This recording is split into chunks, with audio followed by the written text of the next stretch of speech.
তেলাওয়াত করলাম তো সওয়াব পাবো, কিন্তু আল্লাহ তাআলা শুধু তেলাওয়াতের জন্য কোরআনে হাকিম পাঠাননি। যদি তাই হতো তাহলে 1 লক্ষ বা 2,24,000 পয়গম্বর নবী দুনিয়ার জীবনে পাঠাতেন না। তেলাওয়াতের জন্য হইলে শুধুমাত্র কিতাব দিয়ে দিতেন আর বলে দিতেন এটা তোমরা পড়ো, তেলাওয়াত করো, হয়ে যেত। আসলে কোরআনে কারীমের রূপ বাস্তবে রূপ দেওয়ার জন্য নবীকে পাঠাইছেন, শিক্ষক হিসেবে পাঠাইছেন।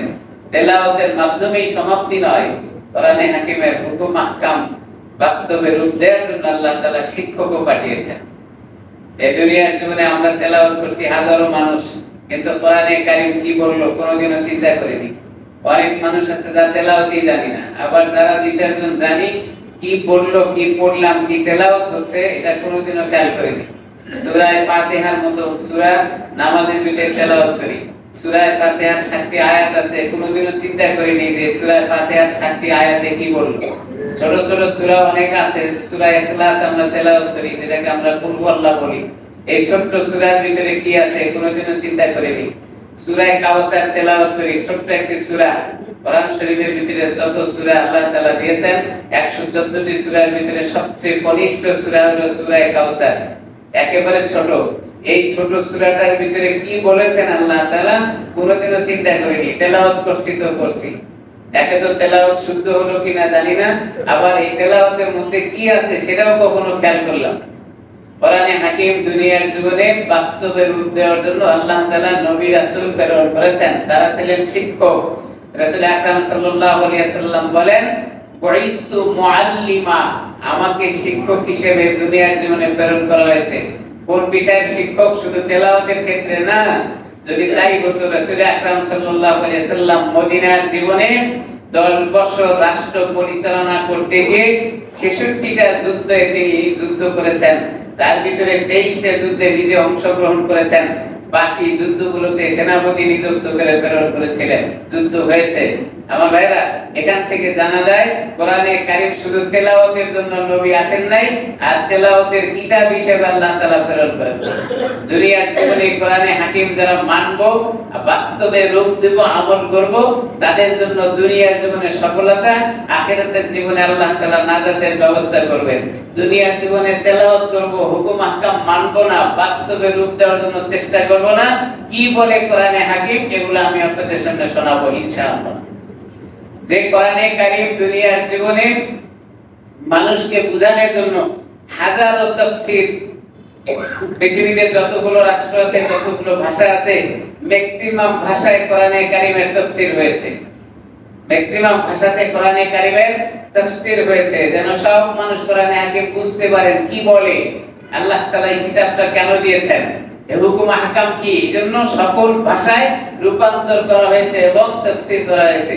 তবে সকল তাফসীরকারকরা এই কথা কোথাও লেখেননি যে আমি যে তাফসীর করলাম আমার চেয়ে ভালো তাফসীরকারক আর কেউ নাই, আর কোনোদিন আসবেও না, এটা কেউ বলতে পারেনি।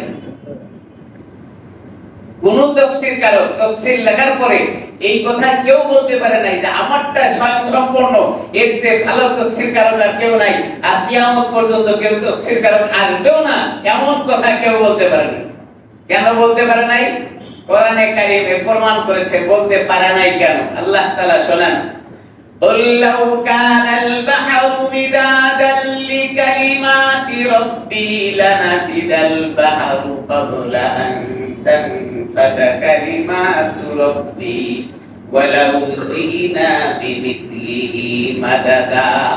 রব্বে কারীম শোনায় দেন তাফসীরকারকরা কেন এই কথা বলতে পারে নাই, কারণ আমার কোরআনে কারীমের কথা, আমার কথা, আমার প্রশংসা দুনিয়ার জীবনের মানুষ একত্র হয়ে সবাই মিলে যদি আমার প্রশংসা করতে থাকে আর কোরআনে হাকিমের কথা লিখতে থাকে, তাহলে তার লেখা শেষ হবে না, পারবে না।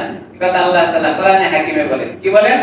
কুল, হে নবী আপনি বলে দেন, লাউ কানাল বাহর, সারা দুনিয়ার যত নদী নালা আছে, সাগর আছে, এগুলো যদি কালি বানায় দেওয়া হয় আর রব্বে কারীমের একটি কথার প্রশংসা অথবা আল্লাহর প্রশংসা করার জন্য তাদেরকে দেওয়া হয়, সকল পানি, সকল সাগরের পানি শুকিয়ে যাবে, কিন্তু আল্লাহ তাআলা একটি কথার প্রশংসা করে শেষ করতে পারবেন। সুবহানাল্লাহ। সমস্ত সাগর পানি যা আছে সব মিলে যদি কালি হয়, আর এগুলো যদি লেখা শুরু করে তো সব কালি শেষ হয়ে যাবে, সব পানি শেষ হয়ে যাবে, আল্লাহ তাআলার কথা প্রশংসা করে শেষ করা যাবে না। এই কথাটা অন্য আয়াতের ভিতরে আল্লাহ তাআলা বলেন, ওয়ালাউ আন্না মা ফিল আরদি মিন শাজারাতিন আকলাম, বলে দুনিয়ার জীবনের যত গাছ আছে, গাছ, সমস্ত গাছগুলোকে যদি কলম বানানো হয়, আকলাম, কলমের বহুবচন হলো আকলাম, সবগুলোকে কলম বানায় দেওয়া হলো। এরপরে ওয়াল বাহরু, আর যত নদী আছে, সাগর আছে, সবগুলোকে কালি বানায় দেওয়া হলো।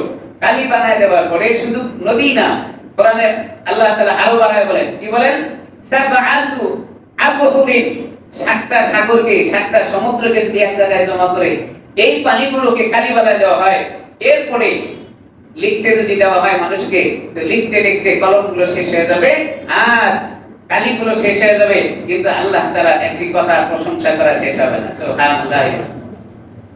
এইজন্য কোন তাফসীরকারক এই কথা বলতে পারে নাই যে আমি তাফসীর করলাম, এর চেয়ে আর ভালো তাফসীরকারক আর কেউ নাই। কারণ যিনি যে পর্যন্ত পারছেন ওই পর্যন্ত বলে শেষ করছেন, কিন্তু আল্লাহ তাআলা প্রশংসা বলা শেষ হয় নাই। এত বড় কিতাব, এত সম্মানী কিতাব আল্লাহ তাআলা আমাদেরকে দিয়েছেন, বুঝতে পারি নাই। আল্লাহ তাআলা এই কিতাবকে অন্যান্য মাখলুকের কাছে দিতে চেয়েছিলেন, কেউ স্বীকার করেনি, কিন্তু মানুষেরা এটা স্বীকার করতে গিয়ে গ্রহণ করেছেন। আল্লাহ তাআলা বলেন, এই ভারী কিতাব, এত বড় কিতাব, এত দামি কিতাব আমি যদি পাহাড়ের উপরে রেখে দিতাম তাহলে পাহাড় গলে চূর্ণ বিচূর্ণ হয়ে যেত, পাহাড়ও সহ্য করতে পারতো না। এত ভারী কিতাব আল্লাহ তাআলা মানুষকে দিয়েছেন। লাউ আনসালনা হাযাল কুরআন আলা জাবালিন লারাআইতাহু খাশিআন মুতাসাদ্দিআন মিন খাশিয়াতিল্লাহ। রব্বে কারীম বলেন, এমন একটা ভারী কিতাব, এমন একটা মজবুত কিতাব, এমন একটা দামি কিতাব যার নাম কোরআনে কারীম, এটা যদি আমি পাহাড়ের উপরে রেখে দিতাম পাহাড় ভয়ে চূর্ণ বিচূর্ণ হয়ে যেত, পাহাড়ও সহ্য করতে পারতো না। অথচ এই কিতাবটা মানুষে গ্রহণ করেছেন। রব্বে কারীম বলেন, মানুষ নিয়েছেন, এই জন্য আমি মানুষকে দিয়েছি, মানুষ হেদায়েত প্রাপ্ত হবে, নিজে হেদায়েতের পথে চলবে আর মানুষদেরকে হেদায়েতের পথে ডাকবে। এই জন্য আমি কোরআনে কারীমকে দুনিয়ার জীবনে মানুষের উপরে অর্পণ করেছি।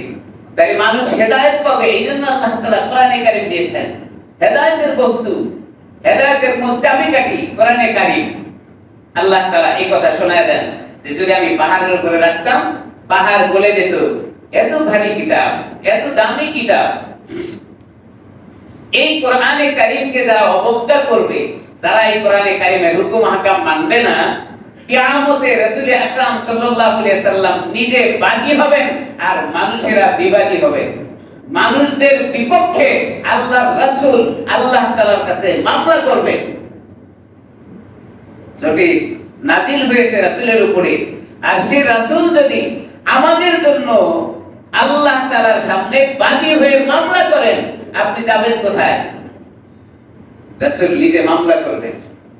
কোরআনে হাকিম তার প্রমাণ করে। আল্লাহ তাআলা বলেন, وقال الرسول يا ربي إن قومي اتخذوا هذا القرآن مهجورا। আল্লাহ হাবিব বলেন, রব্বে কারীম কোরআনে হাকিমের ভিতরে প্রমাণ করেছেন, আগায় নামদার তাজেদারে মদিনা সরকারে দু আলম নূরে মুজাসসাম কিয়ামতের ময়দানে আল্লাহ তাআলার সামনে মানুষদের বিপক্ষে দাঁড়িয়ে বাদী হয়ে মামলা করবেন। তারা তাদের সম্পর্কে রাসূল বলবেন, ও রব, আমার এই উম্মতেরা কোরআনে কারীমকে অবজ্ঞা করেছে, অপ্রয়োজনীয় বস্তুকে মনে করে পৃথক করে রেখেছে, আমি আপনি যাব কোথায়? কোরআনে কারীম আল্লাহ তাআলা দিয়েছেন হেদায়েতের বস্তু, এটা শুধুমাত্র তেলাওয়াত করব আর এই বিষয় বস্তু জানবো না মানবো না তা হয় না। কোরআনে কারীমের ভিতরে কি আছে তা আমাকে দেখতে হবে, জানতে হবে আর মানতে হবে, মানতে হবে। অসুস্থ ব্যক্তি সে যদি অসুস্থ হওয়ার পরে ঔষধ না খেয়ে শুধু ঔষধের নাম জপতে থাকে, কোনোদিনও তার ঔষধ ভালো হওয়ার সুযোগ নেই। সকালবেলা সে লম্বা 1000 টানার একটা তসবিহ হাতে নিয়ে এবার সে জপতে থাকলো, ঔষধ ঔষধ ঔষধ ঔষধ, সারাদিন জপতেছে, ঔষধ সে খায় নাই, সেবা হওয়ার সুযোগ আছে, বরং রোগ তার বেড়ে যাওয়ার ভয় আছে। কেন? এত অসুস্থ, আবার সারাদিন সে এভাবে ঔষধ ঔষধ ঔষধ বলে চিল্লাচ্ছে, রোগটা বেড়ে যাবে। ভাইরা আমার, অসুস্থ ব্যক্তি যেমন রোগ সেবার জন্য ঔষধ প্রয়োগ করার পরে সেবা হওয়ার সম্ভাবনা আছে, যদি আল্লাহ তাআলা হুকুম দিয়ে দেন ঔষধের নাম জপে যেমন কোনো অসুখ দূর করা সম্ভব নয়, কোরআনে কারীম শুধুমাত্র তেলাওয়াত করলেন বাস্তবে রূপ দেওয়ার জন্য যদি আপনার চিন্তা চেতনা না থাকে, কোরআন থেকে আপনি কখনো হেদায়েত পাওয়ার সুযোগ পাবেন না। শীতকালীন সময় শীতের পোশাক না পরে, ল্যাপ কম্বল গায়ে না দিয়ে শুধু জপতেছে ল্যাপ কম্বল, যেমন শীত দূর হওয়া সম্ভব নয়। কি বলে, শীতকালে ল্যাপ কম্বল জিকির করলেন, গায়ে দিলেন না, শীত দূর হওয়া সম্ভব? বিপাসিত ব্যক্তি পিপাসা লেগেছে, পানি পান করার জন্য চেষ্টা না করে যদি সে পানি পানি বলে চিৎকার করতে থাকে, রোগ পিপাসা বেড়ে যেতে পারে। কারণ অসুস্থ ব্যক্তি আবার চিল্লালো পানি পানি বলে, এবার তার পিপাসা বেড়ে যাওয়ার সম্ভাবনা আছে। পানি পান না করা পর্যন্ত তার যেমন পিপাসা দূর হয় না, ঠিক তেমনি ভাবে কোরআনে কারীম জীবনে বাস্তবে রূপ না দিয়ে কোরআনে কারীমের কোনো কিছু বোঝা যাবে না। শুধুমাত্র তেলাওয়াতের জন্য আমরা এই কিতাবটা মনে করে নিয়েছি। আমাদের সমাজে যে কিছু লোকজন আছে কোরআনে কারীমকে তেলাওয়াতের কিতাব আর তাবিজের কিতাব বানিয়ে রেখেছে। আমাদের সমাজে কিছু লোকজন আছে কোরআন শরীফকে তাবিজের কিতাব মনে করে, এটা সমাজে বাস্তবে রূপ দেওয়ার সুযোগ তাদের নেই, আর তাবিজ বানায় দেয়। আমার মনে পড়ে অসংখ্য উলামায়ে কিরাম আমরা আছি যারা পেশা হিসেবে বেছে নিয়েছি কোরআনে কারীমের আয়াত লিখে তাবিজ বানায় মানুষের কাছ থেকে টাকা নেয়। মাসলা বলার জন্য বলি নাই, তবে মাসলা হলো কোরআনে কারীমের আয়াত লিখে তাবিজ বানায় টাকা নেওয়া জায়েজ না। জায়েজ, ফু দেওয়া জায়েজ আছে। রাসূল আকরাম সাল্লাল্লাহু আলাইহি সাল্লাম ছাড়ফুঁক করেছেন, ভালো করে মনে করবেন। ছাড়ফুঁক করা জায়েজ আছে, রাসূল নিজে ছাড়ফুঁক করেছেন, কিন্তু তাবিজ বানায় দেওয়ার কথা কোথাও নাই। আমরা আছি তাবিজ বানায় গলায় ঝুলায় দেয়, কোমরে ঝুলায় দেয়, হাতে ঝুলায় দেয়। কি লেখে তাবিজ? এটা সুন্দর কলম নেয়, লাল কালি নেয়, এরপরে কাগজের ভিতরে লিখতে থাকে। কি কি লেখে আল্লাহই ভালো জানে, সংখ্যা লেখে 510, 709, 820, কি লেখে। এরা যারা লেখে তারা বলতে পারবে। এটা লেখার পরে আবার কাগজের চতুর্পাশ দিয়ে লিখতে থাকে, ইয়া জিবরাইল, ইয়া মিকাইল, ইয়া ইসরাফিল, ইয়া আজরাইল, এগুলো লিখে তাবিজ বানায় গলায় ঝুলায়। ভালো করে মনে রাখবেন, এই তাবিজ বানায় দেওয়ার জন্য আল্লাহ তাআলা কোরআনে কারীম নাযিল করে নাই। সমাজে আজকে দুর্নীতি ছড়ায়, সেটা দূর করে দেওয়ার জন্য আল্লাহ তাআলা কোরআনে কারীম নাযিল করেছিল, কিন্তু সেদিকে তাকায় না। আজকে মেম্বার থেকে কথা বলার সুযোগ থাকে না, তাবিজ বানায় দেওয়ার সুযোগ সে পায়। কোরআনে কারীম নিয়ে যারা ঠাট্টা করে, কোরআনে কারীম নিয়ে যারা বিদ্রূপ করে, আল্লাহ তাআলা তাদের সম্পর্কে বলেন, কি বলেন? ওয়াকিলাল ইয়াউমা وننساكم كما نسيتم لقاء يومكم هذا ومأواكم النار وما لكم من ناصرين। যারা কোরআনে কারীমকে নিয়ে ঠাট্টা করবে, আল্লাহ তাআলা কিয়ামতের ময়দানে বলতে থাকবেন, কি বলেন? ওয়াকিলাল ইয়াউম, কিয়ামতের ময়দানে রব্বি কারীম বলেন, ওয়ানানসাকুম, আমি তোমাদেরকে ভুলে গেলাম, কামা নাসিতুম, ওইভাবে যেমন তোমরা ভুলে গিয়েছিলে, লিকা ইয়াউমিকুম, আমার সাক্ষাৎ আজকের দিনে, অর্থাৎ কিয়ামতের দিন আল্লাহর সাথে সাক্ষাৎ হবে, এই কথা আমরা ভুলে গিয়েছিলাম। এইজন্য আল্লাহ তাআলা কিয়ামতের ময়দানে আপনাদের আমাদের বলতে থাকবে, আমিও তোমাদেরকে আজকে ভুলে গেলাম। আল্লাহ যদি ওই দিন ভুলে দেয়, আমার উপায় কি? কোন উপায় আছে? আল্লাহ তাআলা এই কথা বলতে থাকবেন। আর কি বলবেন? ইয়াউমিকুম হাযা, তোমরা যেমনটি ভুলে গিয়েছিলে আজকের এই দিনের কথা, আমার কাছে তোমাদের হাজির হইতে হবে। দুনিয়ার জীবনে তোমাদের মনে ছিল না, মানুষ যখন মরে যায় একটা দোয়া করতে থাকি, কি দোয়া? ইন্না লিল্লাহি ওয়া ইন্না ইলাইহি রাজিউন। এই দোয়াটা মানুষ শুধুমাত্র মরে গেলে পড়ে, আসলে তা নয়, সকল মুসিবতের সময় এই দোয়া করতে হয়। এই দোয়ার শেষ অংশ কি বলছেন? ওয়া ইন্না ইলাইহি রাজিউন, সকল মানুষকে আল্লাহ তাআলার দরবারের দিকে ফিরে যেতে হবে। আল্লাহ তাআলা শোনাই দিয়েছেন। আল্লাহ বলবেন তোমরা যেহেতু দুনিয়ার জীবনে আমার কাছে আসার কথা ভুলে গিয়েছিলে, এইজন্য আমিও তোমাদেরকে আজকে ভুলে গেলাম। জানেন কোথায়? কোন রাস্তা নেই। এরপরে আল্লাহ তাআলা বলবেন তাদের ঠিকানা কোথায়? ওয়া মাওয়াকুমুন নার। রব্বে কারীম বলবেন তোমরা যেহেতু আজকে আমার সাথে মুলাকাতের কথা দুনিয়ার জীবনে ভুলে গিয়েছিলে, তোমাদের ঠিকানা হলো জাহান্নাম, যাও। আল্লাহ নিজেই বলবেন তোমাদের ঠিকানা কোথায়? জাহান্নাম। ওয়া মা লাকুম মিন নাসিরিন। আর আল্লাহ তাআলার সাহায্য ছাড়া ওই ব্যক্তির আর কেউ সাহায্যকারী নাই। আল্লাহ যদি ঘোষণা দেয় তোমার ঠিকানা জাহান্নামে, যাও, আর কে তাকে সাহায্য করবে বলেন? এই কোরআনে কারীমের নাযিলের উদ্দেশ্য কি? কেন নাযিল করেছেন রব্বে কারীম দুনিয়ার জীবনে? কোরআন নাযিল করার উদ্দেশ্য সম্পর্কে আল্লাহ তাআলা বলেন, নবীকে শোনায় দেন, নবী আপনি বলেন এই কোরআনে কারীম আমি এই জন্য নাযিল করেছি, ইন্না আনজালনা ইলাইকাল কিতাবা বিল হাক্কি লিতাহকুমা বাইনান নাস বিমা আরাকাল্লাহ। আল্লাহ তাআলা বলেন আমি এই কোরআনে কারীমকে রাসূল আপনার উপরে নাযিল করেছি বিল হাক্কি, সত্য হিসাবে, হক হিসাবে। কেন? লিতাহকুমা বাইনান নাস বিমা আরাকাল্লাহ, মানুষের সামনে আপনি সমস্ত হুকুম আহকামের ফয়সালা করে দিবেন, অর্থাৎ এই কোরআন দিয়ে আপনি বিচার করবেন। এক কথায় কি কোরআনে কারীম কেন নাযিল করেছে? কোরআন দিয়ে বিচার করবেন, এইজন্য আমি কোরআনে কারীমকে নাযিল করেছি। এখন কি সমাজে কোরআন দিয়ে বিচার হয়? কোরআন দিয়ে যদি বিচার করা হয় তাহলে মুসালাদের মস থাকবে না। কোরআন দিয়ে যদি বিচার করা হয় তাহলে ঘুষখোর ঘুষ খাইতে পারবে না। যদি কোরআন দিয়ে বিচার করা হয় সুদখোর সুদ খেতে পারবে না। রাসূল আকরাম সাল্লাল্লাহু আলাইহি সাল্লাম বলেন তুমি কোরআন শরীফ তেলাওয়াত করলে অথচ কোরআনে কারীমের ভিতরে সুদ খাওয়াকে হারাম করেছে, এটা তুমি জানলেও না মানলেও না। কোরআনে কারীমের ভিতরে এই কথা বাস্তবে রূপ দেওয়ার জন্য আল্লাহ তাআলা নাযিল করেছেন। সুদ খাওয়ার গুনাহ সর্বনিম্ন গুনার হিসাব আছে। সুদ খাওয়ার 70টা গুনাহ আছে। সবচেয়ে ছোট গুনাহটা হলো নিজের মায়ের সাথে জিনা করা। নাউজুবিল্লাহ বলবেন। আছে পৃথিবীতে কোন মানুষকে যদি বলা হয় তুমি তোমার মায়ের সাথে জিনা করো, সত্য কোন ব্যক্তির আকল আর বুদ্ধি থাকার পরে তার মায়ের সাথে সে কখনো জিনা করতে রাজি না। অথচ সুদ খায়, কিছুই মনে করে না, মায়ের সাথে জিনা করতে রাজি নাই। অথচ সবচেয়ে ছোট গুনাহটা হলো মায়ের সাথে জিনা করার মতো। তাহলে আর বাকি যেগুলো আছে সেগুলা কত বড়? আর বাকি যেগুলো আছে কোরআন থেকে যদি আমরা জানতে পারি সবচেয়ে বড় গুনাহটা এরকম হইতে পারে, সেটা হলো রব্বে কারীম আপনার আর আমার ঠিকানাটা দিবে জাহান্নামের ভিতরে। কি? অথচ সুদ সমাজে চলছে, কোনো খোঁজ খবর নেই। কোরআনে কারীমকে নাযিল করা হয়েছে কেন?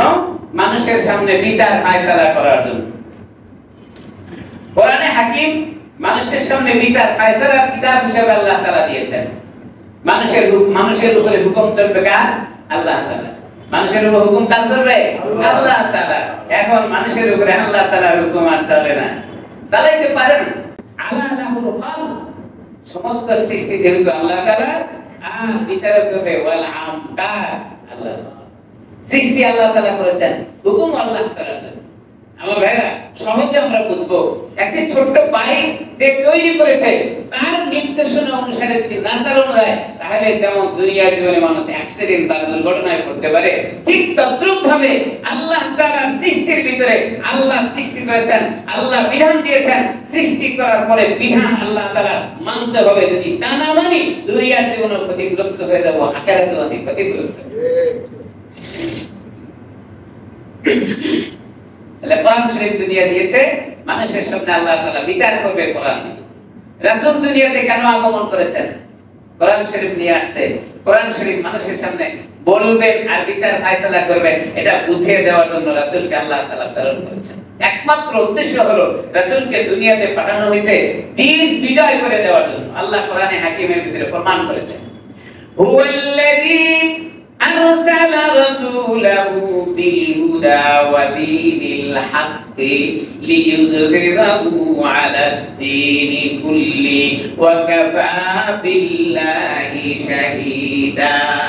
রব্বে কারীম রাসূলকে দুনিয়ার জীবনে প্রেরণ করেছেন এই উদ্দেশ্য নিয়ে রাসূল দুনিয়ার জীবনে হেদায়েতের কথা বললেন, হেদায়েত দিয়ে আল্লাহ তাআলা নবীকে প্রেরণ করেছেন বিল হুদা ওয়া দীনিল হক, এবং সত্য দ্বীন আর ধর্ম নিয়ে প্রেরণ করেছেন। কেন? লিইউযহিরাহু আলাদ দ্বীন, যত রকমের ধর্ম দুনিয়ার জীবনে আছে সমস্ত ধর্মের ভিতরে আমাদের ধর্ম ইসলাম যেন প্রাধান্য পায়, এই জন্য রাসূলকে প্রেরণ করা হয়েছে। রাসূল দুনিয়ার জীবনে আসছেন এই কথা বলার জন্য।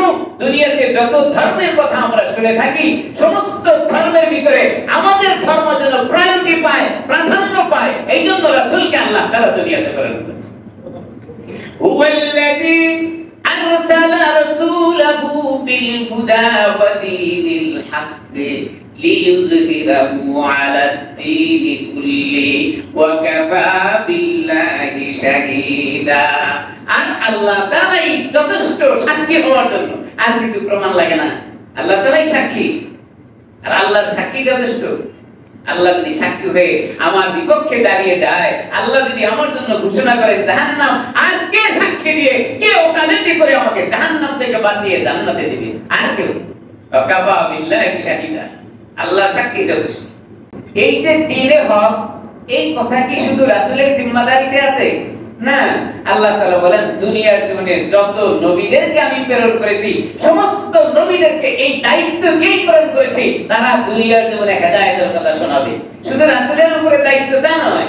অনেক মানুষেরই এমন চিন্তা আছে যে শুধুমাত্র আমাদের নবীরই মনে হয় এমন দায়িত্ব ছিল, উনি মনে হয় দুনিয়ার জীবনে এসে এই কথাগুলো বলেছেন। না, আল্লাহ তাআলা প্রমাণ করেছেন। فَبَعَثَ اللَّهُ النَّبِيِّينَ مُبَشِّرِينَ مُنذِرِينَ। আল্লাহ তাআলা বলেন فَبَعَثَ اللَّهُ النَّبِيِّينَ, যত নবী আছে সমস্ত নবীদেরকে আমি প্রেরণ করেছি মুবাশশিরিন ওয়া মুনযিরিন, সুসংবাদ দেওয়ার জন্য আর ভয়ভীতি দেখানোর জন্য। সুসংবাদ দিবে, বান্দা গুনাহ থেকে যদি তুমি বাঁচতে পারো তোমার জন্য সুসংবাদ। আর তুমি এই কথা শুনে নাও, ভয়ভীতির কথা, জাহান্নাম কিন্তু তোমার জন্য তৈরি হয়ে আছে। সুসংবাদও আছে, আবার দুঃসংবাদও শোনায় দিয়েছে। ভয়ভীতির কথাও শোনানোর জন্য নবীদেরকে আল্লাহ তাআলা পাঠিয়েছে। ওয়া আনজালা মাহুমুল কিতাবা বিল হাক্কি, আর দ্বীনে হক, দ্বীনি কিতাব নিয়ে সমস্ত নবীদেরকে আল্লাহ তাআলা দুনিয়ায় প্রেরণ করেছেন। কেন? লিয়াহকুমা বাইনান নাস, মানুষের সামনে এই কিতাব দিয়ে বিচার ফায়সালা করার জন্য।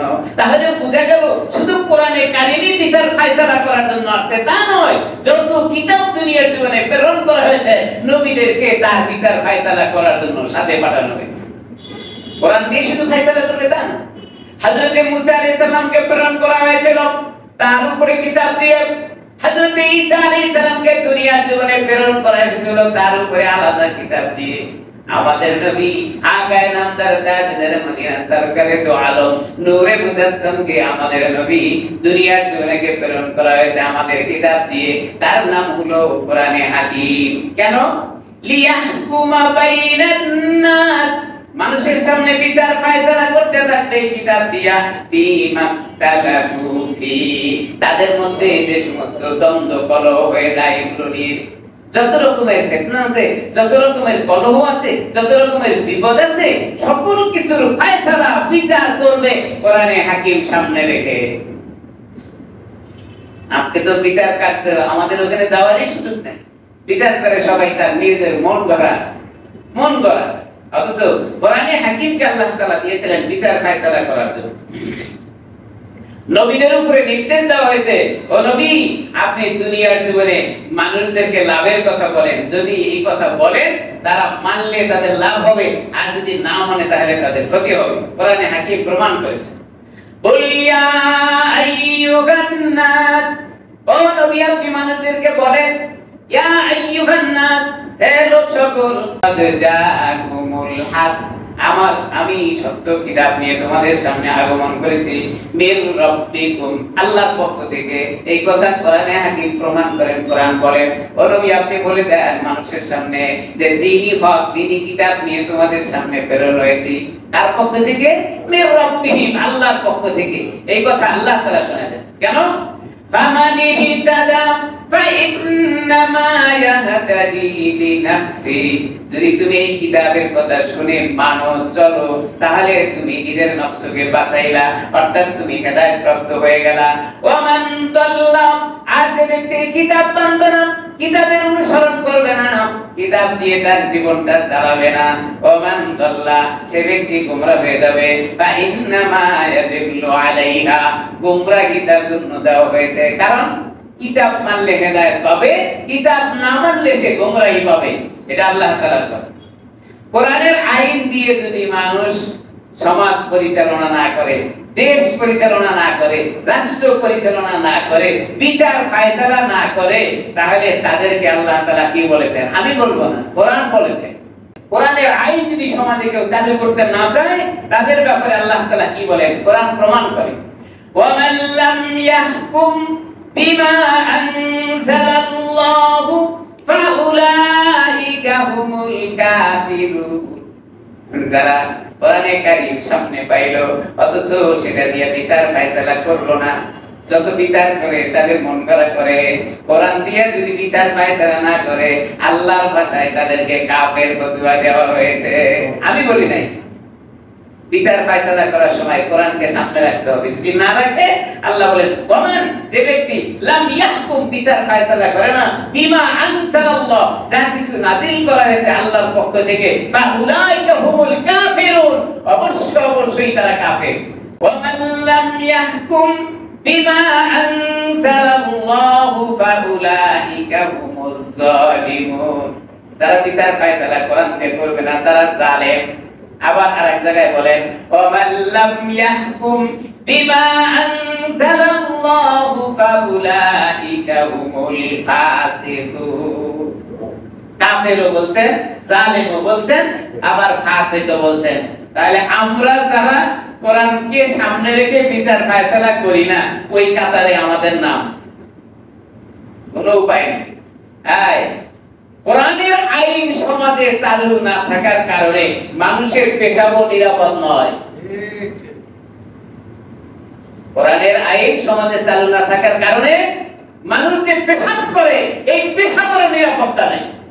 এক ব্যক্তি অসুস্থ, সে ডাক্তারের কাছে যাবে পেশাব পরীক্ষার জন্য, এনিমেন্ট টাইমে নামাজের সময় হয়েছে, সে মসজিদে চলে আসছে, নামাজ আদায় করবে, পেশাবেও চাপছে।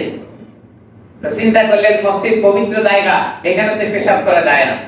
তাকওয়া পরহেজগারের ক্ষেত্রে মসজিদের ওয়াশরুম থাকার পরেও সে ওই ওয়াশরুমে গিয়ে পেশাব না করে একটি বোতল সংগ্রহ করছে।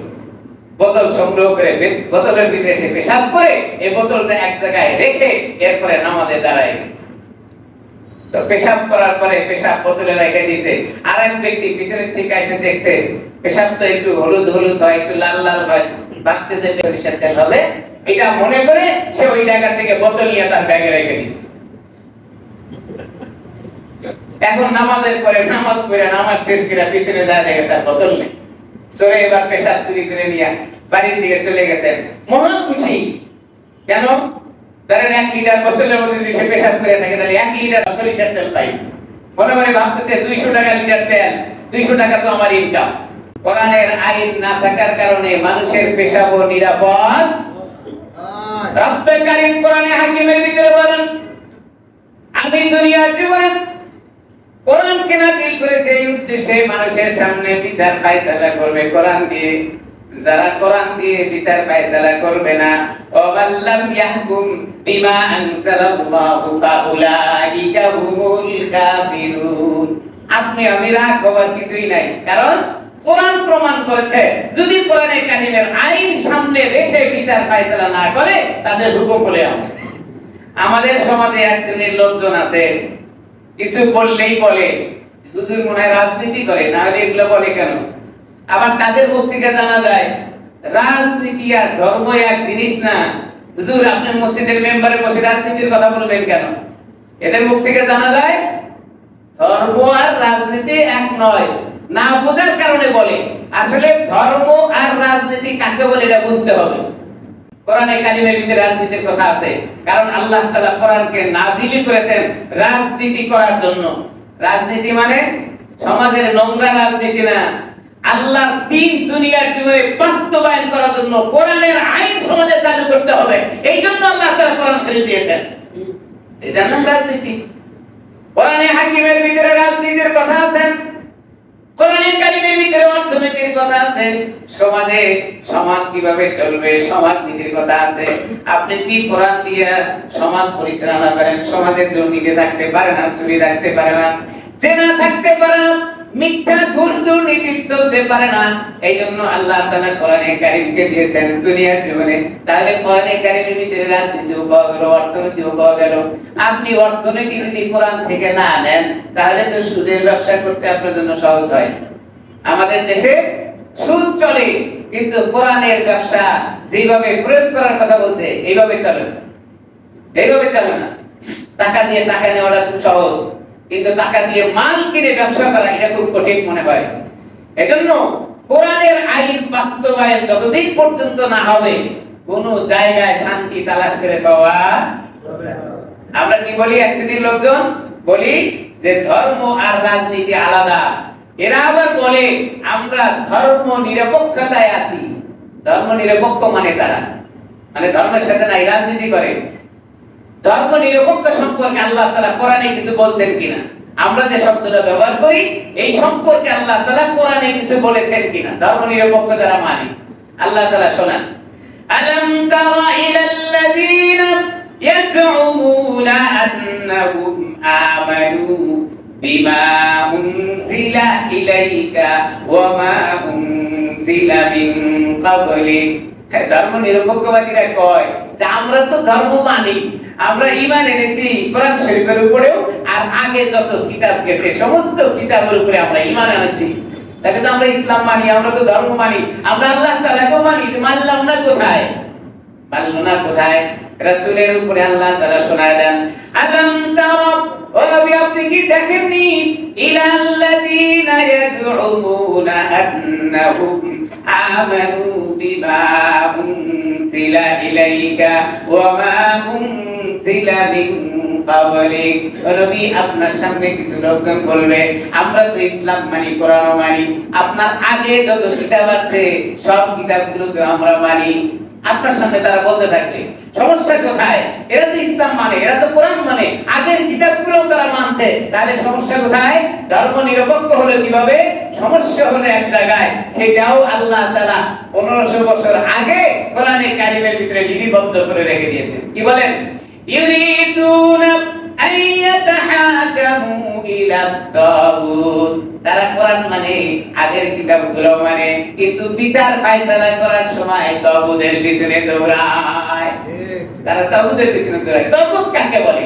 তাফসীরের কিতাবের ভিতরে আসছে তাগুত বলা হয় নিজে কোরআনের আইন মানে না এবং অন্যকে না মানার উপরে বাধ্যতামূলক করে দেয়, এর নাম হলো তাগুত।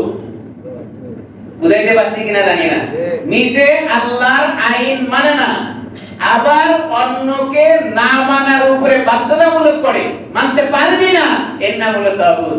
সমাজে কোনটা চলে? কোরআন শরীফ নাকি তাগুত? হ্যাঁ, আল্লাহ তাআলা রাসূলকে শোনায় দেন, ও নবী তারা তো আপনার সামনে বলবে, আপনি কি দেখেন না? আলাম তারা ইলাল্লাযীনা ইয়াজউমুনা আন্নাহুম আমানু বিমা উনজিলা ইলাইক। কি সুন্দর করে বলে, তারা আপনার সামনে বলবে আপনি কি দেখেন না আপনার কিতাব আমরা মানি, আপনার আগে যত কিতাব এসেছে সব কিতাব তো আমরা মানি। তারা তো মানে, কিন্তু মানে না কোন জায়গায়? ইউরিদুনা আইয়াতাহাকামু ইলা তাগুত। তারা শুধুমাত্র ইচ্ছা করে তাগুতের পিছনে দৌড়াইতে, তাগুতের পিছনে গিয়া তারা শুধু ওইটা মানে, আর কোরআন শরীফ মানে, অন্য কিতাবও মানে। তাহলে কি এটা মানা? কোরআন শরীফ যদি মানে তাহলে তাগুতের পিছনে দৌড়াইতে পারে না, আর যদি তাগুতের পিছনে কোনো ব্যক্তি দৌড়ায় তাহলে সে কোরআন মানলো কি করে? আল্লাহ তাআলা আফসোস করে শোনায় দেন, নবী আপনি তাদেরকে বলেন, কি বলেন? তারা কোরআনের কিছু অংশ মানবে আর কিছু অংশ মানবে না। এটা কি হয়? কোরআন শরীফ প্রমাণ করছেন, আফাতুমিনুনা বিবাদিল কিতাবি ওয়া তাকফুরুনা বিবাদ। ও দুনিয়ার মানুষ, তোমরা কি মনে করো কোরআনে কারীমের কিছু অংশ মানবো আর কিছু অংশ মানবো না, আমরা ঈমানদার হয়ে যাব? আল্লাহ আফসোস করে বলেন, আফা তুমিনুন, তোমরা কি মনে করতেছো আমরা ঈমান গ্রহণ করলাম কোরআন শরীফের উপরে, কিছু মানবে আর কিছু মানবে না? তা হয় না। এরা হলো তৎকালীন সময়ের কাট্টা মুনাফিক যারা ছিল, তাদের নকশা নমুনার উপরে চলে। রাসূলের কাছে একদল লোকজন এসে বলতো, ও গো রাসূল, আমরা তো আপনার দলেই আছি। আবার ওইখান থেকে কথাবার্তা বইলা কাফেরদের কাছে গিয়ে বললো, আরে আমরা তো আপনাদের সাথেই আছি। আল্লাহ তাআলা আয়াত নাযিল করে দিলেন এই মুনাফিকদের সম্পর্কে। কি বলেন? আল্লাহু ইয়াস্তাহজিউ বিহিম ওয়া ইয়ামুদ্দুহুম ফি তুগয়ানিহিম ইয়ামাহুন। ও নবী, আপনি তো তাদেরকে চেনেন না, আপনার সামনে এসে বলে আমরা আপনার দলের লোক, আবার তাদের কাছে গিয়ে বলে আমরা আপনাদের দলের লোক। এরা হলো কাট্টা মুনাফিক। এই সমাজে কিছু লোকজন আছে না? আছে না? বললে কষ্ট লাগে। হুজুরের সাথে দেখা হইলে, হুজুর আরে আপনার সাথেই তো আছি।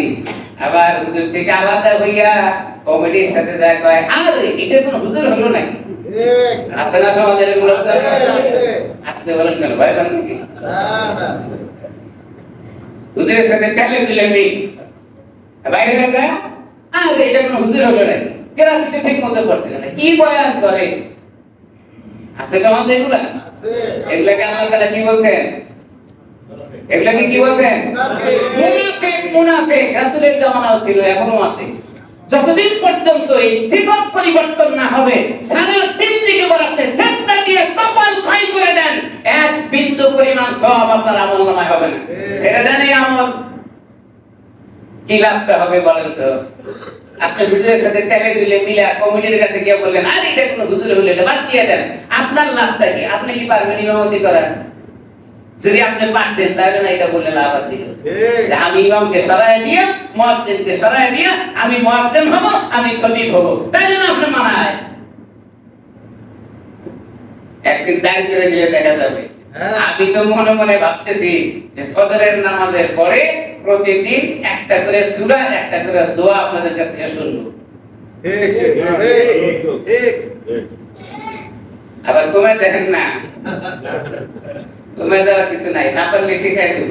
আমার নিয়ম যে ফজরের নামাজে যারা আসে, এটা একটু সময় পাওয়া যায়, এই সময়টা একটা করে সূরা আর একটা করে দোয়া, তাশাহুদ, দোয়া মাসুরা, দোয়া কুনুত, এগুলা শেখার দরকার আছে না? আগামীকাল ফজরের সময় মুক্তাদি কমে যায় কিনা এটা একটা ভয়।